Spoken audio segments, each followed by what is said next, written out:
تیرے عشق میں تباہ ہوا by Noor Bano part 5 mansion کا یہ open lounge indoor swimming pool area سے منسلک تھا۔ پول کے تینوں جانب بال لگی تھی جو رنگ برنگے پھولوں اور پودوں سے ڈھکی ہوئی تھی۔ لاؤنج اور پول ایریا کے درمیان شیشے کا اونچا سلائڈ ڈور تھا جو انہیں ایک دوسرے سے الگ کرتا تھا۔ وہ دونوں ایک دوسرے کے مقابل بیٹھ درخت کے سائے تلے بیٹھے تھے۔ حجاج آرام سے کرسی کی پشت سے کمر ٹکائے بیٹھا ہوا تھا جبکہ الف اس کے سامنے تھوڑے فاصلے پر رکھی دوسری کرسی پر بیٹھی حجاج کے ہاتھ کی فزیو تھراپی کر رہی تھی۔ آج اس نے ہلکے بھورے رنگ کا رپ میکسی اسکرٹ پہنا ہوا تھا اور بالوں کو ہلکا سا کرل کر کے ہیئر کلپ میں مقید کیا ہوا تھا۔ میک اپ کے نام پر گالوں پر بس ٹنٹ لگایا ہوا تھا جو سورج کی نرم گرم روشنی میں سرخ چیری کی مانند لگ رہا تھا۔ دھوپ کی روشنی میں اس کی سنہری آنکھیں مزید گہری ہو جاتی تھیں۔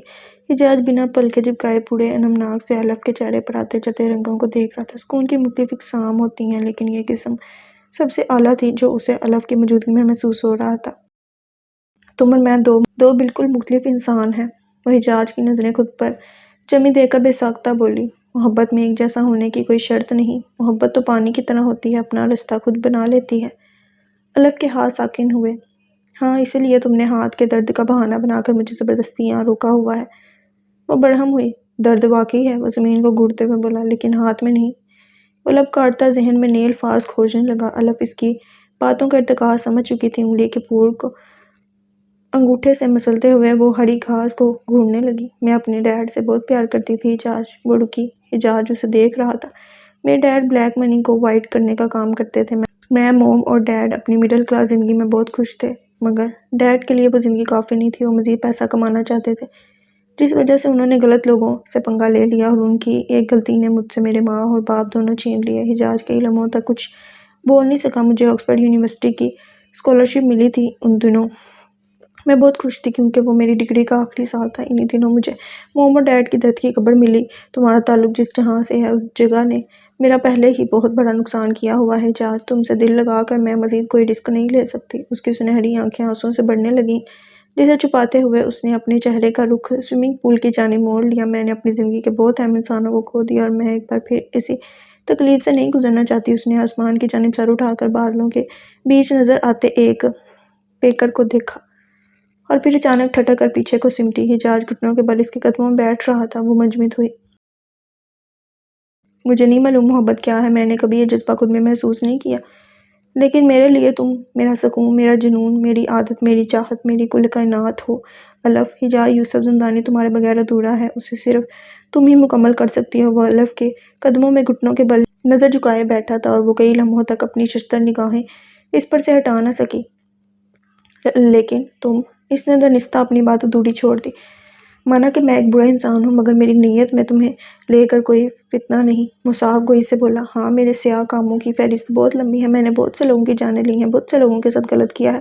میں حجاج یوسف زندانی، رشیا کا سب سے خطرناک ڈون جس نے آج تک بہت سے جرم کیے ہیں، لیکن وہ یاسیت سے بھیگے لہجے میں بول رہا تھا اور الف نے خجالت سے نظریں پھیر لی تھیں۔ لیکن میرے دل میں تمہارے لیے جو بھی ہے اس میں ایک نقطے برابر سیاہی بھی شامل نہیں، تم کبھی میرے جذبوں میں کھوٹ نہیں دیکھو گے۔ الف، اس کی آواز بھیگ چکی تھی۔ الف نے اس کے جھکے چہرے کی جانب دیکھا۔ وہ مضبوط، لمبا چوڑا نوجوان اس کے قدموں میں بیٹھا بچوں کی طرح رو رہا تھا۔ محبت اچھے بچوں کو گھٹنے پر لے آتی ہے، یہ منظر اس بات کا جیتا جاگتا ثبوت تھا۔ الف کو لگا اس کا دل کٹ کر رہ گیا ہے، اس سے برداشت نہیں ہوا۔ وہ اٹھی اور پول کی جانب رخ موڑ کر کھڑی ہو گئی، مگر حجاج وہیں زمین پر بیٹھا رہا، نہ کچھ کہا نہ نظر اٹھا کر مقابل کو دیکھا۔ کچھ لمحے مزید خاموشی سے گزر گئے۔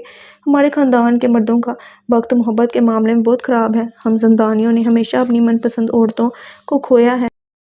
وہ ہنوز سر جھکائے بے بسی سے بولا اور الف نے تکلیف سے آنکھیں موند لیں۔ مجھے آزاد کر دو۔ گہری سانس لے کر وہ جب پلٹی تو اس کا چہرہ کسی بھی تاثر سے خالی تھا، آنکھ کی نمی خشک ہو چکی تھی۔ اس نے بے بسی سے سر اٹھا کر الف کے سرخ چہرے کو دیکھا۔ سورج کی کرنیں آنکھوں سے براہ راست ٹکرائیں تو اس کی خوبصورت شہد رنگ آنکھیں چندھیا گئیں۔ تم مجھ سے آزادی نہیں، میری جان مانگ رہی ہو؟ اس لمحے وہ حجاج کو خود سے بیگانی محسوس ہو رہی تھی۔ تو دے دو۔ وہ براہ راست اس کی آنکھوں میں جھانکی جہاں جہنم کی آگ دہک رہی تھی۔ یہ ذلت اور رسوائی کا مقام تھا جہاں اس کے دل نے اسے لا کھڑا کیا تھا۔ وہ ایک لمحہ بھی ضائع کیے بغیر اٹھا اور طوفان کی طرح لاؤنج کا دروازہ بوڑ کر کے باہر نکل گیا۔ پول کی دوسری طرف باڑ کی سوراخ میں سے جھانکتی کسی کی آنکھوں نے حجاج کا تعاقب دور تک کیا تھا۔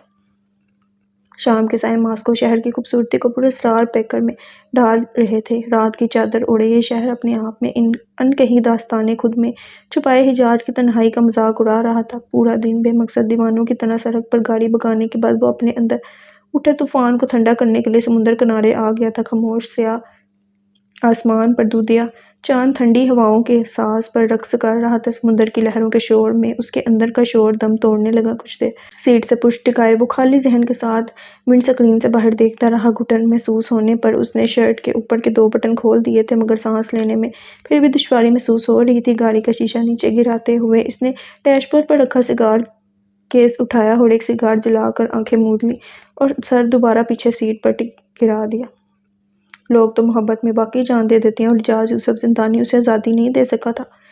تمہاری خواہش ہے مجھ سے دور جانے کی تو تمہاری خواہش سر آنکھوں پر، میں تو اپنی دنیا تمہارے صدقے میں وار کر دے سکتا ہوں۔ پھر یہ آزادی کیا چیز ہے؟ ایک ہی پل میں جیسے اس کا دل کسی نتیجے پر پہنچا تھا۔ شاید اللہ نے ابھی اس کی محبت میں اتنی تاثیر نہیں ڈالی تھی جو الف کے دل کو اس کے لیے موم کر دیتی۔ ابھی اس کے جذبوں کو خالص ہونا باقی تھا۔ یہ کیسی آزمائش اور کشمکش تھی جس میں وہ پھنس گیا تھا۔ اگر وہ ہجرت کو محبت پر فوقیت دینا چاہتی تھی تو اسے الف کا ہر فیصلہ جی جان سے قبول تھا۔ اگر جان کسی اور کی دسترس میں دے دی جائے تو مر جانے کا ڈر کیسا؟ جلتے سگار کے ساتھ حجاز کے ارمانوں کا پروانہ بھی جل کر راکھ ہو گیا تھا، جس کی راکھ اس کے اندر باہر کو کھوکھلا کر رہی تھی۔ سائیڈ میں رکھا موبائل بجنے لگا۔ رکا اس سے مسلسل کال کر رہا تھا۔ اس نے جھنجھلا کر موبائل کھڑکی سے باہر پھینک دیا۔ وہ سکون کی طلب میں یہاں آیا تھا، لیکن ایسا لگ رہا تھا کہ تمام عالم میں سکون نام کی چیز ناپید ہو گئی ہے۔ دھیرے دھیرے سگار کے دھوئیں کی طرح اس کا ذہن بھی لاشعوری کی وادیوں میں پلٹنے لگا کہ اچانک ایک زوردار دھماکے کے ساتھ گاڑی کے تمام شیشے ٹوٹنے کی آواز سنائی دی۔ سیکنڈز کے 1000ویں حصے میں وہ لاشعوری سے حقیقت میں داخل ہوا تھا۔ کسی نے چاروں جانب سے حجاز کی گاڑی پر روڈ سے وار کیا تھا۔ اس نے ڈیش بورڈ پر رکھی اپنی گن کی جانب ہاتھ بڑھایا، مگر کسی نے زور سے روڈ اس کے چہرے پر ماری تھی۔ اس کا ذہن ایک دم تاریکی میں ڈوب گیا، مگر مقابل نے ہاتھ نہیں روکے تھے۔ وہ اسے گریباں سے گھسیٹتے ہوئے گاڑی سے باہر لے آئے۔ اس نے دھند میں لپٹی آنکھوں کو زبردستی واک کر کے ان کے چہرے دیکھنے چاہے، لیکن ان کے چہرے پر سیاہ کپڑا گرا ہوا تھا۔ بھرپور مزاحمت کرتے ہوئے اس نے جوابی کارروائی کی، جس کے نتیجے میں ان میں سے ایک کو اپنی آنکھ اور دوسرے کو اپنی ناک سے ہاتھ دھونا پڑا، لیکن مقابل تعداد میں زیادہ تھے۔ حجاز ایک وقت میں اتنے سارے لوگوں کو نہیں نپٹا سکتا تھا، مگر پھر بھی زخمی وجود اور گھائل دل کے ساتھ اس نے سب کو کم از کم ایک ایک زخم تو دیے تھے جو انہیں تاعمر یاد رہنے والے تھے۔ اتنے سارے لوگوں میں حجاز تنہا تھا۔ مزاحمت کرتے کرتے اس کے حوصلے پست ہو گئے۔ مقابل نے اس کے پیٹ میں چاقو سے وار کیا اور وہ گھٹنوں کے بل زمین پر گرتا چلا گیا۔ تم مجھ سے آزادی نہیں، میری جان مانگ رہی ہو؟ ایک آواز اس کی سماعتوں سے ٹکرائی۔ تو دے دو۔ کسی نے اس کے سینے میں خنجر چلایا تھا۔ آنکھوں کی پتلیوں کے سامنے ایک خیولہ سا دکھائی دیا۔ وہ شاید الف تھی جو مسکراتی نگاہوں سے اسے اپنے پاس بلا رہی تھی۔ میں تو اپنی دنیا تمہارے صدقے میں وار کر دے سکتا ہوں۔ بندکھل ہوتی آنکھوں کے سامت وہ ہاتھ ہوا میں بڑھاتے ہوئے زخمی سا مسکرایا تھا۔ پھر اس نے اپنی روئی ہوتے وجود کو زمین بوس ہوتے دیکھا۔ چاروں جانب دھند چھا گئی تھی۔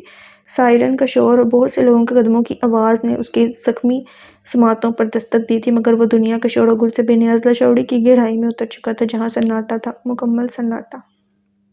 شیشے کا دروازہ دھکیل کر وہ سست قدموں کے ساتھ آئس کریم پارلر میں داخل ہوئی تھی۔ سامنے وال کلاک رات کے 9 بجا رہی تھی۔ پارلر میں گنتی کے چند لوگ بیٹھے تھے جو اب جانے کی تیاری کر رہے تھے۔ کایا کیش کاؤنٹر کے پیچھے کھڑی آج کے دن کا حساب کتاب کر رہی تھی۔ اس کی شفٹ ختم ہونے میں آدھا گھنٹہ ہی بچا تھا۔ الف بنا کچھ کہے خاموشی سے اپنی مخصوص ٹیبل پر آ کر بیٹھ گئی۔ دونوں ہتھیلیوں میں منہ چھپاتے ہوئے وہ ہاتھ بالوں میں گزار کر پیچھے لے گئی اور کوہنی ٹیبل پر رکھتے ہوئے دونوں ہاتھ کانوں پر رکھ لیے۔ اس کا چہرہ بالکل سپاٹ تھا۔ وہ سامنے دیوار کو گھور رہی تھی۔ کایا نے نوٹ گنتے ہوئے سرسری سی ایک نظر سامنے بیٹھی الف پر ڈالی اور دوبارہ اپنے کام میں مصروف ہو گئی۔ کسٹمر ایک ایک کر کے جا رہے تھے۔ باقی اسٹاف بھی تقریباً اپنا کام ختم کر چکا تھا۔ یہ لو تمہارا اسٹرابیری سموودی۔ ہمیشہ کی طرح گلاس ٹیبل پر رکھ کر وہ ہلکا سا مسکرائی۔ الف مسکرا بھی نہ سکی، بس خالی نظروں سے گلاس کو گھورتی رہی۔ اسے بے ساختہ کچھ یاد آیا۔ مجھے گھوننے سے سموودی کا ذائقہ پتہ نہیں چلے گا، اس کے لیے تمہیں اسے پینا پڑے گا۔ اس نے بڑے مشکل سے سانس کھینچی۔ کایا کو اس سانس میں برسوں کی تھکان محسوس ہوئی۔ اس نے ہمدردی سے الف کے شانوں پر ہاتھ رکھا۔ اس لیے روکتی تھی میں تمہیں؟ وہ کرسی کھینچ کر بیٹھتے ہوئے بولی۔ جواباً الف نے چہرہ جھکا لیا۔ You deserve better. الف نے سر اٹھا کر اسے ججمنٹل نگاہوں سے گھورا تھا۔ سیریسلی کایا؟ اس نے بھویں جھکائیں۔ میرا اس سے بریک اپ نہیں ہوا جو تم مجھے یو ڈیزرو بیٹر کے نعرے رٹوا رہی ہو۔ وہ لاپرواہی سے کندھے اچکاتے ہوئے اسمودی سے انصاف کرنے لگی۔ میں کبھی کبھی سوچتی ہوں جنت میں میرا وقت تنہا کیسے گزرے گا؟ کائن نے افسوس میں سر ہلاتے ہوئے کہا، کیونکہ تم تو جہنم میں ہوگی۔ میرا تو پتہ نہیں، مگر تمہارا ٹھکانہ پکا جہنم ہی ہے۔ بے فکر ہو، الف کچھ سوچ کر یاسیہ سے مسکرائی، پھر بولی، کس دن تمہارے اسٹرابری اسمودی میں زہر ملا کر دے دوں گی میں۔ الف کا موڈ ٹھیک کرتے کرتے اس کا خود کا موڈ خراب ہو گیا تھا۔ اچھا چھوڑو، یہ لو تم بھی پیو۔ اس نے اسمودی کا گلاس کایا کی جانب کھسکایا۔ تم اداس ہو تو میں کچھ کیسے پی سکتی ہوں؟ اپنے لیے میں نے پیزا آرڈر کیا ہے۔ الف اس کی شکل دیکھ کر ہنس دی۔ کایا کی کوشش کام آئی تھی، اس کا موڈ اب کافی بہتر لگ رہا تھا۔ چند منٹ بعد ان کی ٹیبل پر گرما گرم لارج پیزا ود ایکسٹرا چیز حاضر تھا۔ دوست، اداس ہو تو پارٹی کا مزہ دوبالا ہو جاتا ہے، کایا نے پیزا کا سلائس کھینچتے ہوئے ندیدے پن سے کہا۔ تم میں شرم نام کی شے ناپید ہے کایا۔ وہ افسوس سے اسے ندیدوں کی طرح پیزا پر ہاتھ صاف کرتے ہوئے دیکھ رہی تھی، جو بجلی کی سپیڈ سے ایک ایک کر کے تمام سلائس غائب کر رہی تھی۔ کافی عرصے بعد وہ دونوں اس طرح ساتھ بیٹھے تھے۔ چند منٹ گزرے ہی تھے کہ اتنے میں لکا پریشانی کے عالم میں آئس کریم پارلر میں داخل ہوا۔ الف نے جھٹک کر اس کی جانب دیکھا، جو حواس باختگی میں اسے ہی دیکھ رہا تھا۔ اٹس این ایمرجنسی، اور الف کے اعصاب تن گئے۔ حجاز ٹھیک ہے؟ الف کے استفسار پر لکا کی آنکھیں تریک ہو گئیں اور الف کا دل بھی۔ وہ فوراً کھڑی ہوگی، وہ جانے کے لیے مڑی ہی تھی کہ کایا نے اس کا ہاتھ پکڑ لیا۔ اس کی آنکھوں جو تھا وہ الف پڑھ چکی تھی۔ I would rather be miserable with him than happy with someone else کایا، اور اس نے بے یقینی سے الف کو دیکھتے ہوئے جھٹکے سے اس کا ہاتھ چھوڑ دیا۔ بعض اوقات انسان اپنی تباہی خود چنتا ہے، اس کے لیے تقدیر ذمہ دار نہیں ہوتی۔ ہاسپٹل کی فرش پر اسٹریچر اور بھاگتے قدموں کے شور نے خاموش کوریڈور میں افراتفری کر دی تھی۔ حجاز خون میں شرابور ادمری حالت میں اسٹریچر پر لیٹا تھا۔ ایمرجنسی کی اطلاع پا کر ڈاکٹر اور نرس کا ایک ہجوم آپریشن تھیٹر میں داخل ہوا تھا۔ نرس، پیشنٹ کو آکسیجن ماسک پہناؤ، جلدی اینستھیزیا لے کر آؤ۔ ڈاکٹر ٹھک ٹھک آرڈر دے رہا تھا۔ حجاز نیم بے ہوشی میں تھا۔ اس نے لرزتی پلکوں کو اٹھانے کی کوشش کی، مگر چہرے پر تیز روشنی پڑنے کی وجہ سے آنکھیں کھول نہیں پایا۔ ڈاکٹر، اس نے بمشکل بھاری پپوٹوں کو ہلکا سا اٹھایا، میں مروں گا تو نہیں نا؟ اینستھیزیا دیتے ہوئے ڈاکٹر کہا، ساکن ہوا، مجھے جینا ہے پلیز۔ اس کی آنکھیں دوبارہ بند ہونے لگی۔ اس کے لیے، وہ بڑبڑایا۔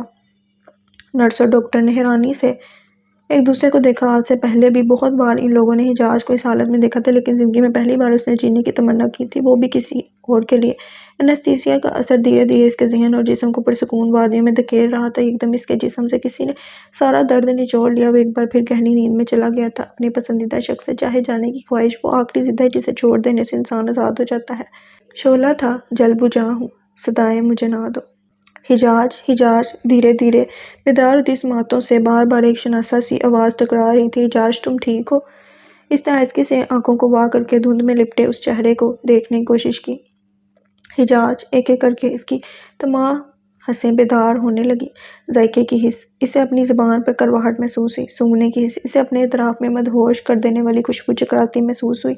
سننے کی حس، وہ آواز جس پر حجاز کا دل ہر بار زور سے دھڑکتا تھا، اس کی سماعتوں کے دروازے کو کھٹکھٹا رہی تھی۔ چھونے کی حس، وہ لمس جو اسے اپنے ہاتھ پر محسوس ہو رہا تھا، وہ جو اس کے اعضاء سے وجود کو ٹھنڈا کر رہی تھی۔ بصارت کی حس، دھند میں لپٹا چہرہ واضح ہو رہا تھا۔ یکدم اس کے وجود میں کسی نے زندگی پھونک دی۔ اسے ہوش میں آتا دیکھ کر الف اس کے ہاتھوں کو نرمی سے تھامتی ہوئی مسکرائی۔ اس کی آنکھوں میں آنسو دیکھ کر حجاز کو اپنے سینے میں کچھ الٹ پلٹ ہوتا محسوس ہوا۔ کبھی کبھی پوری دنیا کا پیار بھی کم پڑ جاتا ہے، اور بعض دفعہ ایک شخص کی توجہ ہی کافی ہوتی ہے، حجاز نے آہستگی سے کہا، اور تمہارے لیے وہ ایک شخص کون ہے؟ جواباً حجاز نے کشمگین نگاہوں سے دیکھا تو اس نے پیترا بدلا۔ ہاں، لیکن تم نے مجھے زبردستی یرغمال بنا کر رکھا ہوا ہے۔ وہ نظریں چرا کر اپنی ہنسی پر ضبط کرنے لگی۔ میں کبھی بھی عورتوں کے ساتھ زبردستی نہیں کرتا۔ ایکسکیوز می، عورت نہیں ہوں میں؟ تاؤ سے انگلی دکھائی۔ مجھے لگتا ہے میرے مرتے وقت بھی تم مجھ سے اسی طرح لڑو گی کہ ایسے کیوں مرے؟ اس سے بہتر طریقے سے بھی مرا جا سکتا تھا۔ اس نے آہستگی سے مسکراتے ہوئے الف کو چھیڑا۔ وہ آنسو سے دھلی آنکھوں کو سکڑ کر اسے برہمی سے منہ ناک پھلائے دیکھ رہی تھی۔ اس کے نروٹھے پن پر حجاز کا دل کیا کہ اپنا دل نکال کر اس کے قدموں میں رکھ دے۔ وہ خلاف توقع کچھ کہنے کے بجائے رخ پھیر لی۔ چہرے پر برہمی ہنوز طواف کر رہی تھی۔ میں اس سنہری آنکھوں کے سحر میں سر سے پاؤں تک ڈوب چکا ہوں۔ برہم سی آنکھیں حیا سے چمکی، پھر نیچے جھک گئیں۔ میرا دل اب بے اختیار ہو چکا ہے۔ یہ میرے بس میں نہیں الف، یہ تمہارا ہو گیا ہے، یہ تمہارا ہی تھا ہمیشہ سے، تمہارا ہی رہے گا ہمیشہ۔ اس نے پر یقین لہجے میں کہتے ہوئے الف کی جانب دیکھا، اور ایک آنسو کا قطرہ الف کی آنکھ سے نکل کر زمین پر اوس ہوا۔ کیا تم اس بوڑھے انسان کی زندگی میں شامل ہونا چاہو گی الف؟ اس نے بے جان سی ہتھیلی الف کی جانب بڑھاتے ہوئے محبت سے مخمور لہجے میں سوال کیا۔ اس نے حجاج کے لفظوں میں قید شدت کو محسوس کیا تھا، وہاں جذبوں کی پھرپھراتی لہر تھی۔ وہ اسے خود میں شامل کرنے کے لیے بےتاب تھا۔ Please be my permanent physiotherapist. نہ کوئی ٹپکل پیار محبت کی باتیں، نہ قسمیں، نہ وعدے، اور نہ کوئی مہنگی ڈائمنڈ کی رنگ۔ یہ پرپوزل دنیا بھر کی باقی تمام روایتی پرپوزل سے ہٹ کر تھا۔ الف پرنم آنکھوں سے ہنستی۔ حجاج کا گمبھیر لہجہ اور جذبات سے بڑی نظروں نے اس کو مکمل طور پر سن کر دیا تھا۔ اس نے بنا کچھ کہے خاموشی سے اپنا کپکپاتا نازک ہاتھ مقابل کے بھاری ہاتھ میں رکھتے ہوئے نگاہیں جھکا دیں، جیسے اس کے سچے جذباتوں کے آگے وہ اپنا دل، اپنا وجود سب ہار گئی ہو۔ اس حسین ستمگر نے اس کے دل کو اپنی دسترس میں لے لیا تھا، اور اس نے ابھی بنا کسی مدافعت کے خاموشی سے اسے اپنے بے اختیار ہوتے دل کو سونپ دیا تھا۔ اور کیا کرتی وہ؟ سامنے موجود شخص اعتراض کا کوئی موقع دیتا ہی کہاں تھا۔ الف کا باغی دل اور اس میں دھڑکتی بغاوت کرتی دھڑکنیں بھی اب اس کی کہیں ہر بات پر آنکھ بند کر کے ایمان لانے کو بے قرار تھیں۔ جس لمحے ان دونوں نے اپنی محبت کے آشیانے کی پہلی اینٹ رکھی، کوئی کہیں دور ان کی کہانی کا انجام لکھ رہا تھا، وہ انجام جو بھیانک ہونے والا تھا۔ یہ محبت راحت نہیں، روگ بننے والی تھی، ایسا روگ جس کا علاج صرف موت تھی۔ ہسٹلر ڈین ماسکو کے مشہور کلبز میں سے ایک تھا، اور لیو اس کلب کا مالک تھا۔ یہ جگہ ہمیشہ شہر کے مشہور بزنس مینز اور امیر کبیر لوگوں کا مرکز بنی رہتی تھی۔ اس کلب کی آڑ میں ہی وہ وومن ٹریفکنگ اور انسانی آرگنز کو ٹریڈ کیا کرتے تھے۔ کلب میں آنے والی ہر نئی لڑکی پر اس کی نظر رہتی تھی۔ اگر وہ خوبصورت ہوتی تو آگے بیچ دی جاتی، اور بدصورت ہوتی تو اس کے آرگنز بیچ دیے جاتے تھے۔ اس کے علاوہ وہ اپنے کسٹمرز کو ڈرگز بھی فراہم کرتا تھا۔ اس وقت یہاں خطرناک حد تک سناٹا تھا، کیونکہ اس کلب کو پچھلے ہفتے سیل کر دیا گیا تھا، اور ایسا کس نے کیا تھا یہ بھی وہ جانتا تھا۔ پورا شہر حجاج کی جاگیر تھا، اور اتنے طاقتور انسان سے پنگا لینا اسے اب بھاری پڑ رہا تھا۔ ہسٹلر ڈین کی دوسری منزل پر آؤ تو یہاں بہت سے کمرے تھے جو شہر کے نمور ہستیوں کی عیاشی کا اڈا تھا۔ اسی منزل پر واقع اس نیم اندھیرے ہال کے درمیان سنوکر ٹیبل رکھا ہوا تھا، جس کے اوپر چھوٹا سا شیشے کا فانوس جھول رہا تھا۔ اس منزل کا رستہ کلب کے پچھلی گلی سے تھا، جہاں رات کے وقت ہمیشہ اندھیرا رہتا تھا۔ کمینہ، میں اسے چھوڑوں گا نہیں۔ لیو نے جھک کر ایک بال پر نشانہ لگایا۔ اس کے چہرے پر جگہ جگہ تازہ زخم کے نشان تھے، اور اسے چلنے میں بھی دقت ہو رہی تھی۔ حجاج کے بندوں نے اچھی درگت بنائی تھی اس کی، جس کے نشان اب بھی تازہ تھے۔ خاموش کمرہ گیندوں کے ٹکرانے کی آواز سے گونجا، اور عین اسی وقت لیو کو دروازے کے باہر بہت سے قدموں کی آہٹ محسوس ہوئی۔ اس نے قدموں کی آواز کا تعقب کرتے ہوئے نظر شیشے کے دروازے پر ڈالی۔ اس دروازے پر کسی کا سایہ دکھائی دیا، باہر کوئی کھڑا تھا۔ کون ہے وہاں؟ آنکھوں کو سکڑ کر بلند آواز میں استفسار کرتے ہوئے دروازے کی سمت دیکھنے لگا، جہاں ہلکی سی چرچراہٹ کے ساتھ دروازہ کھلا۔ باہر کوریڈور میں ایک لائٹ جل رہی تھی، جس کی روشنی میں شخص کا چہرہ واضح نہیں تھا۔ اس نے سیاہ رنگ کا فارمل سوٹ پہنا ہوا تھا، سر پر ہیٹ اور ہاتھ میں سگار تھا۔ وہ خراما اندر داخل ہوا، جبکہ اس کے نمائندے دروازے پر ہی کھڑے رہے۔ چکنے فرش پر جوتوں کی آواز نے کمرے میں رقص کرتی خاموشی کو توڑا۔ Hello my friend. ہیٹ اتار کر ٹیبل پر رکھتے ہوئے وہ سنوکر ٹیبل کی دوسری جانب ہی رک گیا۔ تم؟ مقابل کے چہرے پر خاموش روشنی پڑتے ہی لیو کے منہ سے بے ساختہ نکلا۔ مجھے لگا تم مجھے نہیں جانتے ہوگے۔ وہ مسکرایا، مگر لیو ہنوز سنجیدگی سے اسے دیکھتا رہا۔ تمہیں کون نہیں جانتا؟ رشیا کا بچہ تمہارے نام سے واقف ہے۔ مقابل نے سگار کا دھواں ہوا میں خارج کیا۔ لیکن تمہاری اچانک آمد نے مجھے تشویش میں ڈال دیا ہے۔ ایسا بھی کیا ضروری کام تھا جو تمہیں بذات خود یہاں آنا پڑا؟ لیو نے خصوصی زور دے کر کہا۔ میرے یہاں آنے کی ایک ہی وجہ ہے۔ لیو، جو دوبارہ ٹیبل پر جھک کر نشانہ لگا رہا تھا، استفسار بھری نظروں سے اسے دیکھنے لگا۔ محبت۔ وہ کہتے کہتے 2 قدم پیچھے گیا اور شیلف کے ساتھ ٹکی دوسری سٹک اٹھائی۔ سیریسلی؟ اس شخص کی بات پر لیو کا قہقہ نکلا۔ میری بات ابھی مکمل نہیں ہوئی۔ وہ جھکا اور سٹک کی نوک کا رخ سفید رنگ کی بال کی جانب کر کے ایک آنکھ بند کی، اور ایک جھٹکے سے سیاہ رنگ کی گیند سائیڈ پاکٹ میں جا گری۔ محبت، اس لڑکی سے جسے تم نے اس روز آرٹ گیلری میں چھوا۔ اس کا ذہن ایک دم ہینگ ہو گیا۔ وہ سمجھ نہیں سکا کہ مقابل کیا کر رہا ہے، مگر وہ تو حجاج کو فی الحال درمیان سے نکال دو۔ اس نے لیو کو درمیان میں ٹوکا، پھر عجیب سے انداز میں مسکرایا۔ آؤ ایک کھیل کھیلتے ہیں۔ کون سا کھیل؟ وہ مستفسرانہ انداز سے مقابل کو دیکھنے لگا۔ موت کا کھیل۔ وہ سرد مہری سے مسکرایا، اور لیو کا چہرہ تاریک ہو گیا۔ جو بھی آج یہ کھیل ہارے گا لیو، اس کا اس دنیا میں آج آخری دن ہوگا۔ چلتے چلتے مقابل کے قدم ساکن ہوئے۔ تم نے یہاں آنے سے پہلے میرے بارے میں یقیناً سب کچھ جان لیا ہوگا، تو پھر تمہیں یہ بھی معلوم ہوگا کہ اس کھیل میں مجھے کافی مہارت حاصل ہے اور میں انٹرنیشنل سنوکر چیمپئن رہ چکا ہوں۔ وہ گردن اکڑا کر بولا، لہجے میں مقابل کے لیے طنز تھا۔ اپنے حریف کو اسی کے پسندیدہ ہتھیار سے مارنے کا اپنا لطف ہے لیو، تم نہیں سمجھو گے۔ وہ محظوظ انداز میں کندھے اچکاتے ہوئے دھوپ دھوپ بولا، جبکہ وہاں موجود اس شخص کے ایک نمائندے نے آگے بڑھ کر بولز کو تکون شکل کی رینک کی مدد سے دوبارہ ٹیبل پر سیٹ کیا۔ اور ویسے بھی تم اس معمولی سے کھیل کے فاتح ہو لیو۔ دونوں ہاتھ ٹیبل پر جماتے ہوئے مسکرایا، مگر میں موت کے کھیل کا فاتح ہوں، وسعت پلٹنی مجھے آتی ہے۔ کہتے ہوئے اس نے تکون شکل میں رکھی گیندوں کی جانب سٹک کا رخ کیا اور ٹیبل پر گیندیں بکھر گئیں۔ اور اگر تم یہ خواب دیکھ رہے ہو کہ تم مجھ سے جیت جاؤ گے تو یہ تمہاری غلط فہمی ہے، کیونکہ لال رنگ کی بال کارنر پاکٹ میں جا گری تو وہ شخص آہستگی سے چلتے ہوئے کارنر پاکٹ کی جانب آیا، دوبارہ جھکا اور اس بار بال کو دیکھنے سے پہلے اس نے نظر اٹھا کر لیو کو دیکھا اور پھر اس کے ماتھے پر نمودار ہوتی پسینے کی بوندوں کو۔ لوگوں کے خواب توڑنا میرا جنون ہے۔ اسی کے ساتھ ایک اور گیند سامنے مڈل پاکٹ میں جا گری۔ اس کے ہونٹ مسکراہٹ میں ڈلے، سٹک کے سرے کو انگلی اور انگوٹھے کے درمیان مسلتے ہوئے وہ گھوم کر ٹیبل کی دوسری جانب آ گیا، جہاں لیو خاموشی سے دھڑکتے دل کے ساتھ اسے ہی دیکھ رہا تھا۔ سنوکر کا یہ معمولی سا کھیل آج اس کی قسمت کا تعین کرنے والا تھا۔ Please let's make a deal, وہ سلجھو انداز میں بولا، تو اس شخص نے پلٹ کر لیو کو سنجیدگی سے دیکھا۔ میں دشمنوں سے صلح نہیں کرتا، اب صرف اور صرف فیصلہ ہوگا، جینے اور مرنے کا فیصلہ۔ اس کا لہجہ حتمی تھا۔ جیسے جیسے گھڑی کی کانٹے ایک سیکنڈ سے دوسرے سیکنڈ میں منتقل ہو رہے تھے، ویسے ویسے گیندیں ایک ایک کر پاکٹس میں گر رہی تھیں۔ حال میں ایک عجیب سا تناؤ پھیل گیا تھا اور خاموشی ایسی کہ جگر کا خون نچوڑ لے۔ اور پھر وہ گھڑی آ گئی جو لیو کی سانسوں کا فیصلہ کرنے والی تھی۔ لیو کا جسم پسینے سے شرابور تھا اور الگ سوکھ کر بنجر ہو گیا تھا۔ ٹیبل پر سیاہ اور سفید رنگ کی گیندیں بچی تھیں۔ اس نے جھک کر سفید گیند کے پس منظر میں سیاہ گیند پر نشانہ لگایا۔ لیو نے ترچھی نظر سے دروازے پر کھڑے اس کے نمائندوں کو دیکھا۔ ان سب کی توجہ کھیل پر تھی۔ اس نے چالاکی سے جیب میں ہاتھ ڈالا اور عین اسی وقت مقابل نے سٹک سے گیند کو ہٹ کیا، مگر وہ پاکٹ میں جانے کے بجائے ٹیبل کے کنارے سے ٹکرا کر پاکٹ کے سامنے جا کر ساکن ہو گئی۔ لیو کی گرفت گن پر ہلکی ہوئی۔ اس نے گہری سانس لے کر سامنے کھڑے شخص کو مسکرا کر مغروریت سے دیکھا، جیسے وہ پہلے ہی جانتا ہو کہ ایسا ہی ہونے والا ہے۔ سٹک پر گرفت مضبوط کرتے ہوئے لیو ٹیبل پر جھکا اور ایک آنکھ دبا کر نشانہ لگایا۔ مقابل خاموشی سے دونوں ہاتھ جیب میں مکید کیے آرام سے پیچھے کھڑا ہو گیا۔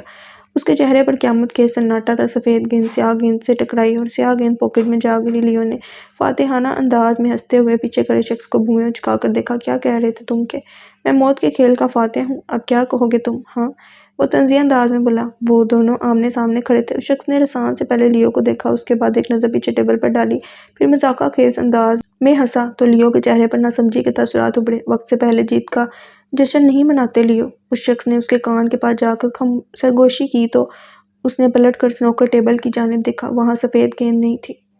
پاس کھڑے اس شخص کے نمائندے نے سائیڈ پاکٹ میں ہاتھ ڈال کر سفید گیند نکالی تو لیو کی شکل یکسر بدل گئی۔ اس سے پہلے کہ وہ مزاحمت کرتا، مقابل نے تیز رفتاری سے خنجر اس کے سینے میں پیوست کر دیا۔ میں نے کہا تھا نا لیو کہ مجھے وسعت پلٹنی آتی ہے۔ لو پلٹ کی وسعت۔ سرگوشی کرتے ہوئے اس نے سینے میں پیوست خنجر کو نیچے کی جانب کھینچا۔ لیو کے منہ سے دل خراش چیخ خارج ہوئی۔ خنجر کی نوک دل میں پیوست ہو گئی تھی۔ اس کی آنکھوں میں خون اترنے لگا۔ وہ حجاج کی گرل فرینڈ تھی جب اس نے میری جان بخش دی تو سینے پر بوجھ پڑا تو لیو کے الفاظ ٹوٹ گئے، آنکھیں باہر آ گئیں، سانس سینے میں پھنسنے لگی۔ وہ کچھ بھی کہنے کی سکت کھو چکا تھا۔ وہ اس کہانی کا ہیرو تھا، اس لیے تمہیں زندہ چھوڑ دیا۔ خنجر پر زور ڈالتے ہوئے اس شخص نے لیو کی سرخ ہوتی آنکھوں میں وحشت سے دیکھا۔ لیکن میں ویلن ہوں، میں مقابل کو بخشتا نہیں، فنا کر دیتا ہوں۔ اور اس کا درد سے کانپتا ہاتھ ساکن ہو گیا۔ سنوکر کے اس معمولی سے کھیل نے لیو ویتالی کا باپ ہمیشہ ہمیشہ کے لیے بند کر دیا تھا۔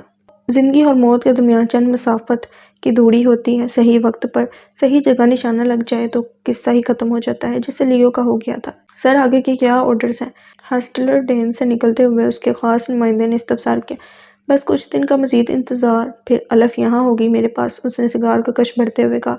لوہا گرم ہے سر، آپ کو نہیں لگتا کہ اب وقت آ گیا ہے؟ نہیں، ابھی اس آگ کو مزید بھڑکنے دو۔ عشق جتنا سچا ہو، چوٹ اتنی ہی گہری لگتی ہے۔ اس نے طریق آسمان کو سر اٹھا کر دیکھا۔ سب کو لگتا ہے یہ کہانی رومانٹک ہے، مگر نہیں، ایسا نہیں ہے۔ یہ کہانی رومانٹک نہیں، ٹریجک ہے، کیونکہ اس کہانی کا انجام میں نے لکھا ہے، جبڑے بیچ کر کہتے ہوئے اس نے سگار ہوا میں اچھال دیا۔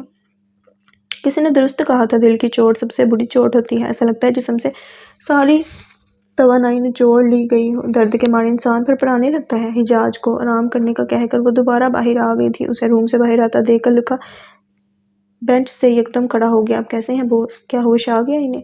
اس کے انداز سے فکر مندی جھلک رہی تھی۔ آ گیا ہوش، ابھی آرام کر رہی ہیں وہ۔ دروازے اور لکا کے درمیان دیوار کی مانند کھڑی تھی۔ تھینک گاڈ بوس کو ہوش آ گیا، ورنہ میں واقعی گھبرا گیا تھا، وہ متشکر انداز میں بولا۔ خوش تو ایسے ہو رہے ہو جیسے بوس تمہارا بارڈر پہ لڑتے لڑتے زخمی ہوا ہے۔ الف نے اسے گھور کر دیکھا۔ آپ کی زبان کے نیچے 2 فٹ جب بھی بولتی ہیں بم ہی مارتی ہیں۔ ہاں احتیاط کرنا، ایک آدھ بم تم پر نہ گرا دوں۔ الف کی شکل مزید بگڑی۔ لکا نے جواب دینے کے لیے منہ کھولا ہی تھا کہ کمرے سے حجاج کے کھانسنے کی آواز آنے لگی۔ وہ دوبارہ جاگ گیا تھا۔ الف اسے دیکھنے اندر آئی تو موقع کا فائدہ اٹھاتے ہوئے لکا بھی پیچھے پیچھے اندر چلا آیا۔ آپ کیسے ہیں بوس؟ اس نے نرمی سے پوچھا تو حجاج نے آنکھ کے اشارے سے اسے جواب دیا۔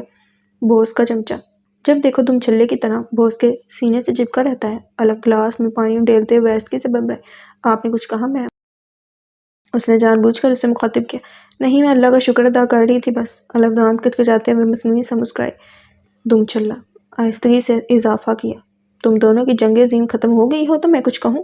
ضبط سے دونوں کو باری باری دیکھتے ہوئے حجاج نے کہا، تو دونوں سیدھے ہو گئے۔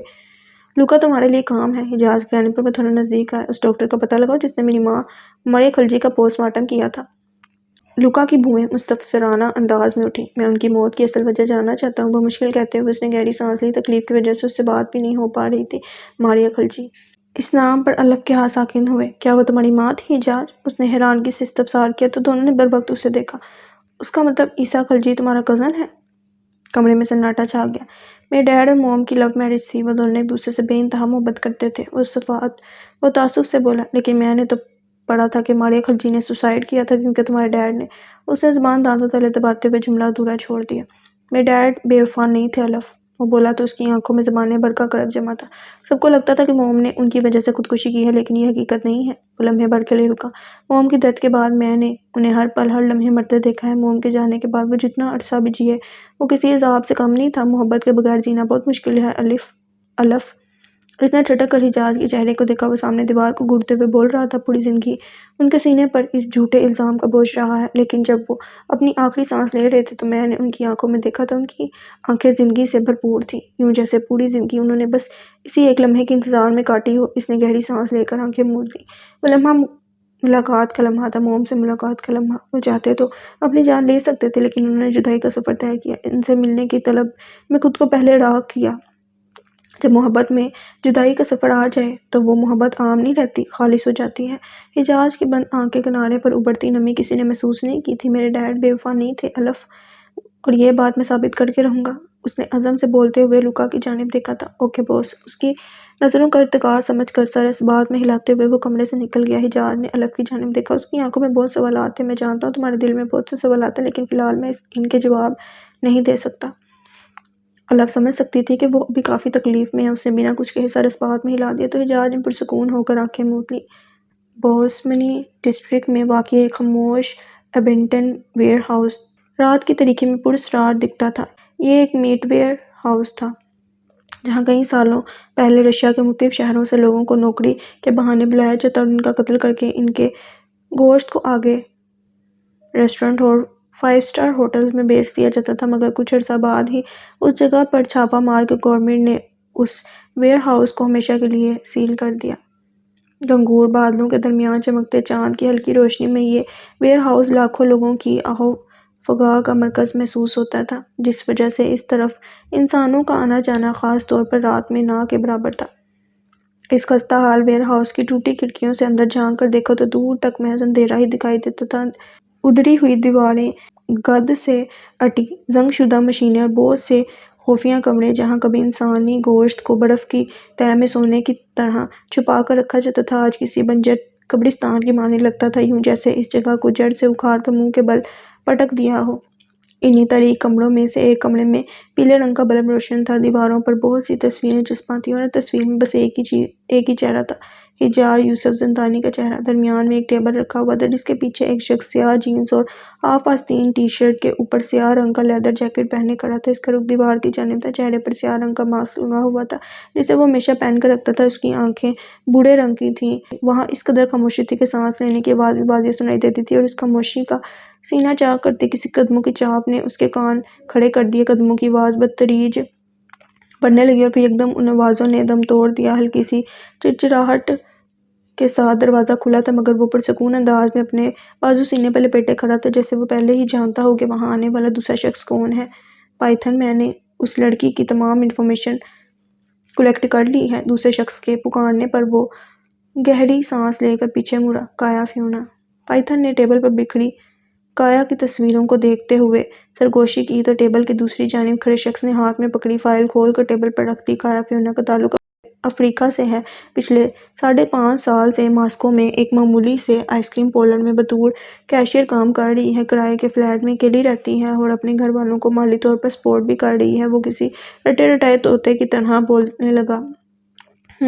یہ تو وہ ہے جو دنیا کو بھی معلوم ہے، ٹام۔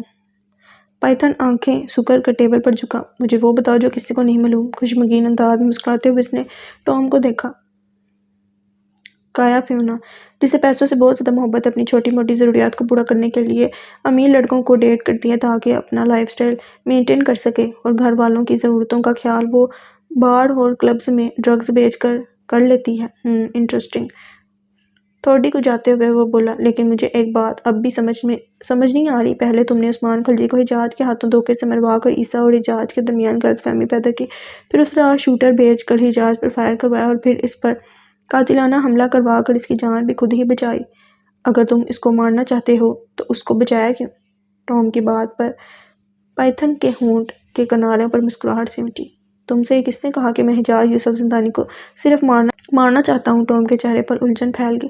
میں نے عیسیٰ اور حجاز کے درمیان پھوٹ اس لیے نہیں ڈالی کہ میں عیسیٰ کے ذریعے حجاز کو مروانا چاہتا ہوں۔ وہ سیاہ جیکٹ کی جیب میں دونوں ہاتھ ڈالے ٹیبل کے ارد گرد چکر کاٹنے لگا۔ تو پھر میں نے دونوں کو الگ اس لیے کیا کیونکہ میں حجاز کی ساخت کمزور کرنا چاہتا تھا۔ کیسے؟ کہنے کو وہ دونوں حریف ہیں۔ ٹام رک کے ٹام کی جانب مڑ کر دیکھا، لیکن پھر بھی ان کے دل میں ایک دوسرے کے لیے نرم گوشہ تھا۔ وہ دونوں حریف تھے لیکن پھر بھی ساتھ تھے۔ حجاز کی تصویر کے سامنے اس کے قدم ساکن ہو گئے، مگر اب وہ نرم گوشہ جہنم کی آگ میں تبدیل ہو گیا، اور یہ آگ حجاز کو جلا کر خاک کر دے گی۔ اگر ایسا تھا تو پھر اس رات تم نے اسے شوٹ کروانے کی کوشش کیوں کی؟ وہ سمجھ نہیں پایا کہ آخر وہ چاہتا کیا تھا۔ حجاز اور عیسیٰ کو لڑوانا چاہتا تھا یا حجاز کو جان سے مارنا چاہتا تھا؟ میں بس یہ چاہتا تھا کہ اس کے سینے میں عیسیٰ کی نفرت دوبارہ بھڑک اٹھے، جو اس لڑکی کے آ جانے سے ٹھنڈی ہو گئی ہے۔ اس لیے اس رات بندے بھجوا کر میں نے حجاز پر قاتلانہ حملہ بھی کروایا تاکہ یہ بات یقینی ہو جائے کہ حجاز پر یہ سارے حملے عیسیٰ خلجی کروا رہا ہے۔ آہستہ آہستہ اسے ساری باتیں سمجھ آ رہی تھیں۔ اس کا مطلب تم حجاز کو مارنا نہیں چاہتے، اسے تڑپانا چاہتے ہو؟ نہیں، سر نفی میں ہلایا۔ میں اسے تڑپا کر مارنا چاہتا ہوں، اور ایسا کرنے میں یہ لڑکی میری مدد کرے گی۔ ٹیبل پر پڑی کایا کی تصویر پر انگلی سے دستک دیتے ہوئے اس نے کہا، لیکن یہ لڑکی حجاز کو کیسے مارے گی؟ پائتھن، ناممکن۔ کایا فیونا اور حجاز کا دور دور تک کوئی کنیکشن ہی نہیں ہے۔ یہ بات اس کی سمجھ سے پڑے تھی کہ آخر حجاز کو مارنے میں کایا اس کی کیسے مدد کر سکتی ہے، جبکہ اس کی زندگی میں اب ایک لڑکی آ چکی تھی۔ یہ لڑکی حجاز کو نہیں مارے گی ٹام۔ ٹام کی آنکھوں میں حیرت انگیز تاثرات ابھرے۔ کایا الف داؤد ابراہیم کو مارے گی۔ رشیا کے آسمان پر اچانک زور سے بجلی چمکی تھی۔ وہ لڑکی مر جائے گی تو حجاز خود بخود مر جائے گا۔ مجھے حجاز کی جان نہیں، روح چاہیے، اذیت سے بھری چیخیں چاہیے۔ میرے کلیجے میں بپا طوفان تب بھی تھمے گا جب میں اسے درد سے ایڑیاں رگڑتے ہوئے دیکھوں گا۔ موت تو بہت آسان سزا ہے۔ میں تو اسے زندگی دینا چاہتا ہوں جہاں وہ روز جیے گا، روز مرے گا۔ کمرے کی بوسیدہ دیواریں، ٹیبل پر پڑی فائل اور ٹام، سب اسے حیرت سے تکتے رہ گئے۔ وہ کبھی الف کو مارنے پر راضی نہیں ہوگی۔ اسے الف بے حد عزیز ہے۔ ٹام نے کندھے اچکائے۔ کایا کو الف نہیں، پیسہ عزیز ہے، وہ اسے ضرور مارے گی۔ یہ شخص خطرناک حد تک مکار تھا۔ لوگوں کی کمزوری پر کب، کہاں اور کیسے وار کرنا ہے وہ بخوبی جانتا تھا۔ واہ پائتھن، تمہاری عقل کو داد دیتا ہوں، ایک تیر سے دو شکار۔ وہ محظوظ انداز میں تالی بجاتے ہوئے بولا، سانپ سیڑھی میں جو 99 خانے میں بیٹھا سب سے بڑا سانپ ہوتا ہے نا، میں وہ سانپ ہوں۔ مقابل کو تب ڈستا ہوں جب اسے اپنی جیت کا یقین ہو جاتا ہے۔ ٹام کے چہرے پر متاثر کن مسکراہٹ ابھری تھی۔ میرے لیے مزید کوئی آرڈر؟ وہ سراپا سوال بن گیا۔ نہیں ٹام، تم اب جا سکتے ہو۔ پاکٹ سے گن نکال کر انگلی سے صاف کی اس دنیا سے، اور بجلی کی تیزی سے اس نے کھڑے کھڑے 2 گولیاں ٹام کے سینے میں اتار دی۔ اس کی آنکھوں میں پہلے حیرت اتری، پھر وہ حیرت دھیرے دھیرے خوف میں بدل گئی۔ I am so sorry Tom, لیکن میں صفائی پسند انسان ہوں، ہر کام بڑی صفائی سے کرتا ہوں۔ تم وہ واحد شخص تھے جو میرے ارادوں اور ٹھکانوں سے اچھی طرح سے واقف تھے۔ اگر تمہیں زندہ چھوڑ دیتا تو مطلب اپنے خلاف ایک ثبوت چھوڑ دیتا۔ ٹام گھٹنوں کے بل گرا، اس کے منہ سے خون ابل رہا تھا۔ میں نے تم پر اعتبار کیا تھا پائتھن۔ بندوق ٹیبل پر آہستگی سے رکھتے ہوئے وہ گھوم کر اس کے پاس آیا۔ ہم جس دنیا کے مسافر ہیں وہاں اعتبار جیسی نازک چیزوں کا کوئی کام نہیں۔ دیکھو، 6 لفظوں پر مبنی ایک معمولی سے الفاظ نے تمہیں کہاں سے کہاں پہنچا دیا۔ وہ مصنوعی افسوس سے اوپر کی جانب اشارہ کرتے ہوئے بولا، اور پھر زوردار قہقہ لگایا، اور تم یہ کیسے فراموش کر سکتے ہو کہ میں پائتھن ہوں؟ میری فطرت میں وفا نہیں، صرف ڈسنا ہے۔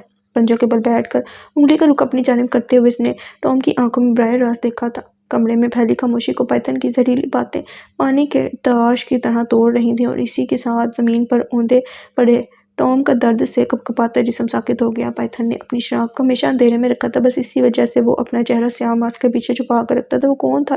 اس کی کہانی کیا تھی؟ اور حجاز سے اس کی کیا دشمنی تھی؟ اس سارے سوالوں کے جوابات اس کے سینے میں دفن تھے۔ لوگ صرف اسے نام سے جانتے تھے، لیکن کسی نے بھی اسے سامنے سے دیکھا نہیں تھا، اور جس نے بھی آج تک اسے دیکھا تھا، پھر اس شخص کو دوبارہ کسی نے نہیں دیکھا تھا۔ یہی اس کے کام کرنے کا انداز تھا، وہ کبھی بھی اپنے پیچھے ثبوت نہیں چھوڑتا تھا۔ I'll make sure you don't lie, but must not live either۔ پلٹ کر حجاج کی تصویر کو دیکھتے ہوئے اس نے نفرت سے ہر ایک لفظ کو چباتے ہوئے کہا تھا، جاری ہے۔ سو گائز، یہاں پہ اس کا حصہ اول کمپلیٹ ہو گیا۔ اب اس کا حصہ 2 آگے ہم سٹارٹ کریں گے۔ میں امید کرتی ہوں کہ آپ کو یہاں تک ناول اچھا لگا ہوگا۔ اللہ حافظ۔